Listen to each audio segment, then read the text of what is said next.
In case you haven't heard the news already, which most of you have, unfortunately, rapper Nipsey Hussle was gunned down in front of his stores in LA, in front of his daughter and his fans last night. The news broke. It was really unfortunate, man, and this honestly is a major loss in the rap community.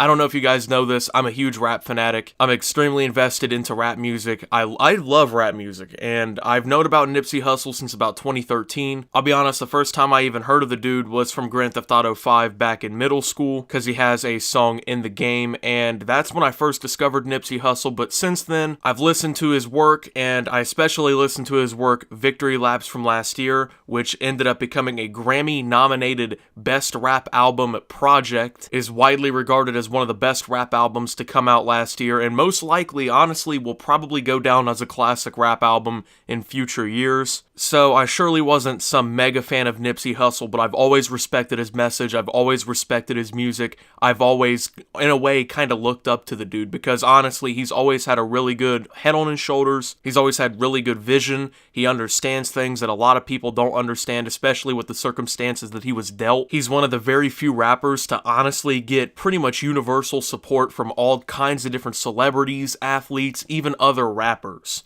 There are your favorite rappers, honestly, look up to Nipsey Hussle. He might not have been the best-selling artist of the decade or anything like that, but this man is honestly a Los Angeles legend, and I wanted to make this video, honestly, because I'm afraid. And the reason that I'm afraid is because even though the outpouring of support for Nipsey has been amazing to see as somebody who studied him for a long time and understands what's going on, you know, with his projects and stuff like that, I don't want to see it unfortunately get turned into a negative by some news outlets. And I don't want people who are first discovering Nipsey for the first time now to have a negative perception of him because of some of the things that he has in his lyrics. If you haven't heard already, Nipsey was supposed to meet with LA's police commissioner today to discuss ways to stop gang violence in the city and to promote safe behavior to the youth. This is a message that he strongly believed in. He even renovated the playgrounds and the school of one of the schools in the ghettos of Los Angeles, along with giving every student in that school free shoes. On their playground, he had things like positivity,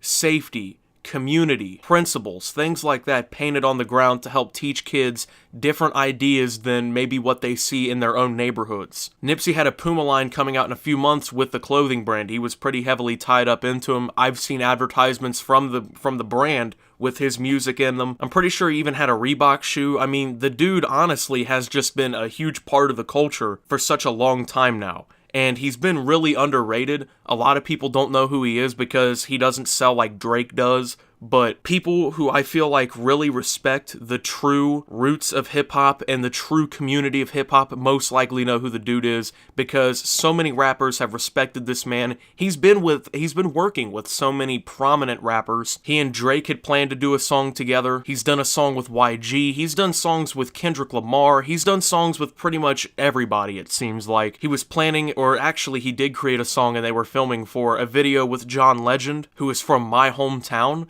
So, you know, the dude has pretty much roots all over the place, but he is a Los Angeles legend. Unfortunately, he was killed, shot 6 times, 5 to the body, once to the head, in front of the stores that he opened up in his community to employ people who could not be employed and to benefit his community, in front of his daughter, in front of his fans. So, rest in peace to Nipsey Hussle, but honestly, I don't want people to listen to Nipsey and think that he was someone who wasn't responsible, who wasn't empowering or intelligent, because some of his lyrics are violence related and things like that. I don't want anyone to think that Nipsey was like a lot of these other rappers that you're going to see out here today. He's not.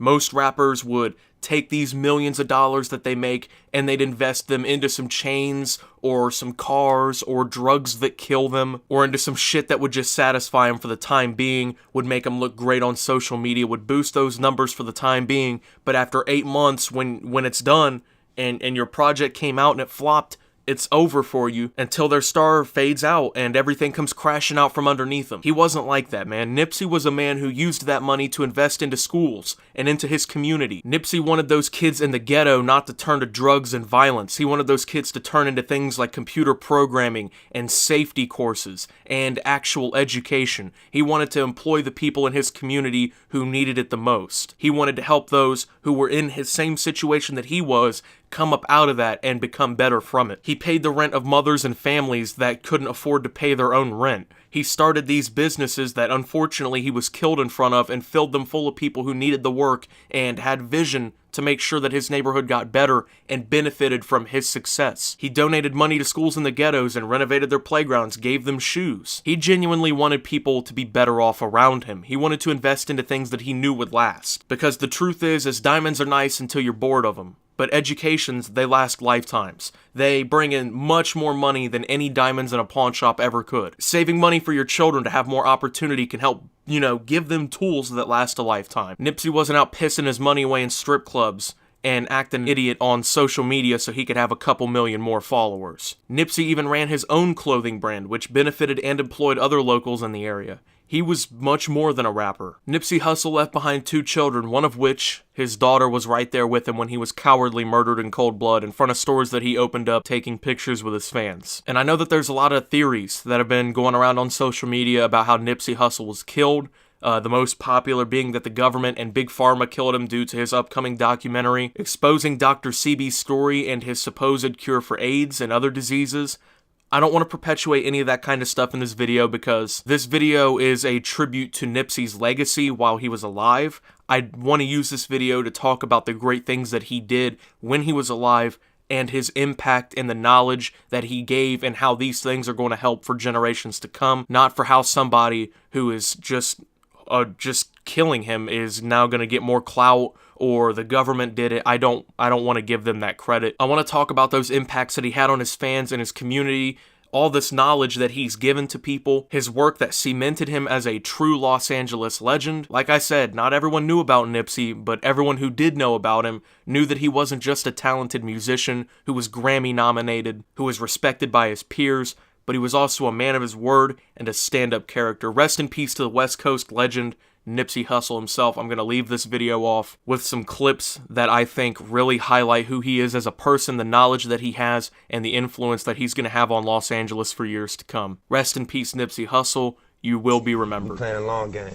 We don't want the money to stop when we go. When we can't work no more, we want it to outlive us. We want it to be generational. And next door, a basic needs shop. They sell everything from prepaid cell phones to fragrances. And at both stores, Nipsey hired local artists. This is Tanny. Hi, Tanny. I'm Leah. Partners and up-and-coming artists. Okay. By the end of this year, Nipsey will also open a barber shop. And so we gonna call this Steve's. And it's named after my homeboy Fats. You know what I mean? This is a tattoo of him right here. He was murdered last year. And a Creole seafood restaurant. And everything. All the equipment was brand new. All of these businesses are family-owned and operated. Nipsey says businesses are only part of the change. For true change, he's starting with kids at 54th Street Elementary, an area plagued by violence. Yeah, I think it's just about offering a new identity, Like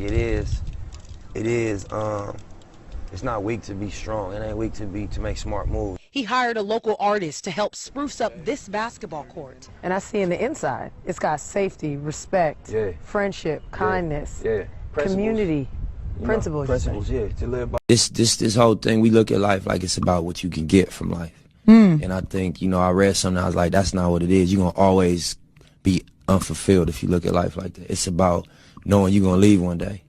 And, when you leave, the only way you're going to be fulfilled is if you know you gave everything you had. Really, though. And you emptied yourself here. And you left it all here because it's temporary and you got a moment, Right. So I think that for me, it's like, I got kids. I got a daughter and a son. Right. So, you got to factor in your kids. You can't just all the way commit yourself to your cause.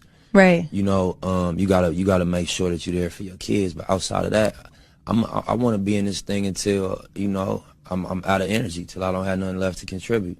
We recently opened up an inner city co-work space in the vein of WeWork, for local entrepreneurs. You know what I mean? And we got I think 8 entrepreneurs that all have products in the tech space that are in the building with us.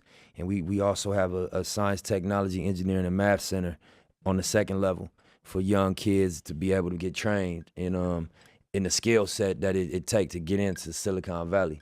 I just want to ask everybody here in the audience, how many of y'all are familiar? First of all, anyone have kids in the audience? Okay, 1, 2, 3. All right. Are you familiar with the STEM program?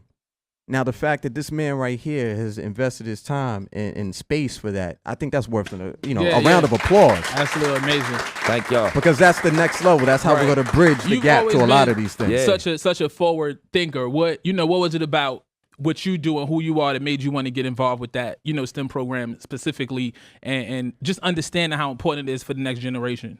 Well, truthfully, I was at the Laker game, and I was sitting next to a person, and we ain't really speak during the first couple quarters. I ain't know him. I ain't think he knew me. I was, with my people. He was with his people. And about second quarter, we took some shots, and that shit make you a little more friendly. Loosen up. He like, yeah, you Nip, right? Yeah, what's up, man? Cool. We started talking. He like, yeah, I'm a real estate developer and investor.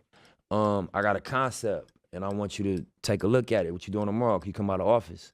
So me and my homeboy pulled up to his office, and he had the blueprint for what became Vector 90 and Too Big to Fail, which is what I just described to y'all. His name Dave Gross. Mm-hmm.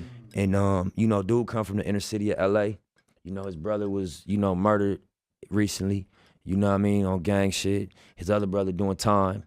And he was just the one out of the 3 brothers that, went to New York and went to an Ivy League school, pursued finance, ended up on Wall Street. And then when he became, accumulated some resources, he wanted to come back to LA and build.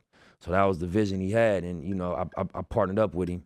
And, we opened the doors the day before the album dropped. So the album dropped February 16th, which was this past Friday, a couple days ago. We opened the Vector 90 Too Big to Fail Crenshaw District compound on February 15th. So it came to fruition the day before the album came out. And it's a documentary we getting to put out about it and everything. Some very powerful people involved. A dude by the name of Don Peebles. He one of the most successful black real estate developers in the world. He worth like $5 billion. He building a skyscraper in LA. He about to buy the SLS hotel.